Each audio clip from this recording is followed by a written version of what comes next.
हमारे आपके देह में 5 प्राण हैं। कहते हैं कि भागवत की कथा हो जाए और रासलीला की कथा ना हो तो समझो भागवत नहीं हुई, क्योंकि भागवत महापुराण के 5 प्राण हैं। कौन?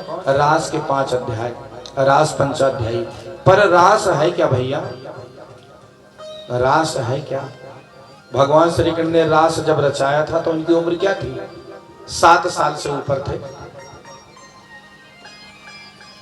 7 साल से ऊपर थे। लेकिन हमारी संस्कृति को बदनाम करने के लिए देखो कैसे कैसे चित्र आने लगे हैं। एक जवान पुरुष का फोटो बना देंगे कृष्ण के रूप में, एक युवती को उनके बगल में खड़ा कर देंगे राधा के रूप में, और दोनों एक दूसरे के कांधे पर हाथ रखे रहेंगे। समाज को मैसेज दिया जाएगा कि सनातन धर्म के देवी देवता कितने भोगी विलासितापूर्ण वाले जीवन वाले व्यक्ति थे।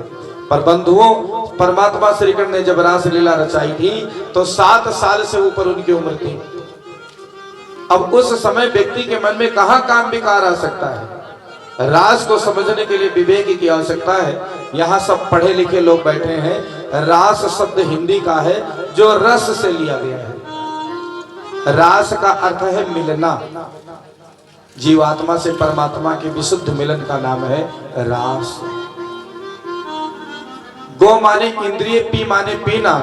जो इंद्रियों से कृष्ण तत्व का, परमात्मा की कथा रस का पान करे, सच्चे अर्थों में वही तो कृष्ण है भैया। तो रास लीला का अर्थ यही है कि जीवात्मा से परमात्मा का विशुद्ध मिलन कैसे हो। काम पर विजय प्राप्त करने के लिए रास लीला है, संसार को कामी बनाने के लिए नहीं।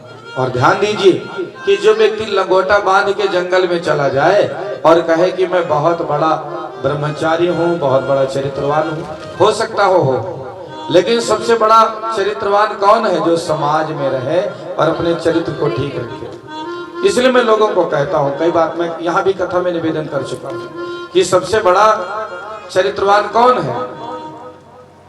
चरित्रवान वह है कि जो पर नारी को अपनी माँ बहन की तरह देखे। रासलीला इसीलिए करी गई है। रासलीला इसी बात को समझाने के लिए है। कहने का तात्पर्य है कि किसी आदमी ने अपने घर में भोजन बनाया, दाल और चावल। दाल की बटोरी उतार रहा था तो बर्तन पलट गया और दाल जमीन पर गिर गई। पड़ोसी हंसने लगे, अरे राम राम, अब तो तुझको सूखा खाना पड़ेगा। उसने कहा, हमका सूखे नीक लागत है। पड़ोसी कहते, भले आदमी, अब नाहियो नीक लागी तो दाल कहाँ पैबो, गिर गई दाल। ऐसे बहुत जने कहा था, हम ब्याह नाई की है, नाई की हो कि भवन है।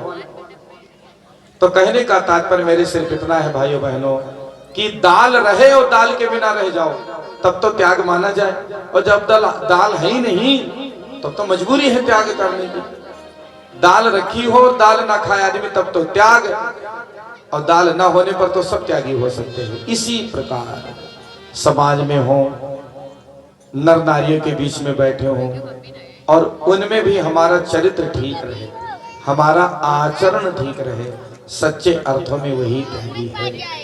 समाज के मध्य में रह करके जिसने अपने चिंतन चरित्र आचरण को ठीक कर लिया, बंधुओं एवं बहनों, सच्चे अर्थों में वही सदाचारी हो सकता है। तो श्री कृष्ण कहते हैं एकांत में बैठकर तो कोई भी आचरणवान बन सकता है, लेकिन समाज में रहो और अपना चरित्र ठीक रखो, अपना आचरण ठीक रखो, क्योंकि दुनिया में सबसे बड़ा आदमी वही है जो चरित्रवान है। और मैं आपको विश्वास दिलाता हूँ, आपको लाखों उदाहरण मिल जाएंगे। यदि चेहरा सुंदर नहीं है, अगर आपने अपना चरित्र सुंदर कर लिया तो संसार में आप पूजनीय हो जाएंगे। आदमी का चरित्र ठीक हो तो चेहरे का कोई मूल्य ही नहीं है। बहुत ऐसे ऐसे लोग हमारे समाज में हुए हैं कि उनका चेहरा देखने लायक नहीं था। उदाहरण तौर पर चाणक्य को कौन नहीं जानता दुनिया में?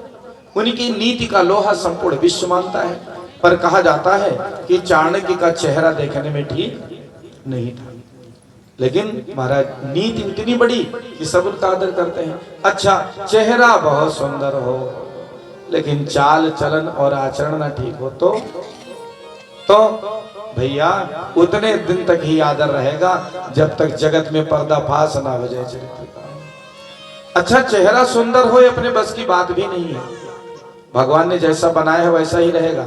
चाहे कुछ देर के लिए हो सकता है हम डेंटिंग पेंटिंग कर दें, लेकिन ईश्वर की रचना में बहुत ज्यादा फेरबदल नहीं किया जा सकता है। लेकिन चरित्र सुंदर हो ये बिल्कुल अपने बस की बात है। तो हम वो काम क्यों ना करें जो अपने बस की बात है। भैया कपड़े में दाग लग जाएगा तो वॉशिंग पाउडर लगाकर छोड़ा दोगे, चरित्र में दाग लग जाएगा तो कहाँ जाओगे। कहीं हम कोई निरमा साबुन नहीं मिलेगा जो हमारे चरित्र के दाग को छोड़ा दे। इसलिए मेरी सबको प्रार्थना है, पग पग पर प्रयास करना मेरी भाई बहन, कभी भी हमारा चरित्र ना खराब हो, आचरण ना खराब हो। वृत्तम यतनेन संरक्षेद वित्तम याति याति चा अक्षीणो वित्तता क्षीणो वृत्तस्तु हतो हतः। तो चरित्रहीन व्यक्ति ही समाज का सबसे बड़ा कैंसर है। श्री कृष्ण भगवान ने इसलिए रास लीला रचाई कि जगत में रहो, अपना आचरण ठीक रखो।